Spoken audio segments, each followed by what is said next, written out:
Hi guys, මම පළවෙනි පාරට තමයි 360 aesthetics එකට ආවේ. අද මුලින්ම ආපු ගමන් මගේ skin analysis එකක් කරා. ඒකෙන් මම මගේ skin type එක දැනගත්තා. ඊට පස්සේ මගේ skin එකට අවශ්‍ය කරන treatments මොනවාද, මගේ skin එකට මොනවාද වෙලා තියෙන්නේ, මේ ඔක්කොම දැනගත්තා.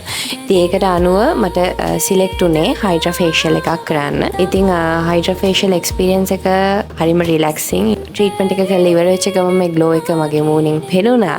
360 aesthetics එක තියෙන්නේ Havelock City Mall level 5 වල. හරියටම IMAX එකට උඩින්. ඒ වගේම තමයි daily 10 am to 10 pm open නිසා ඔයාට ඒ අතරතුර ඕනම වෙලාවක ඇවිල්ලා මේ treatments කරගන්න පුළුවන්.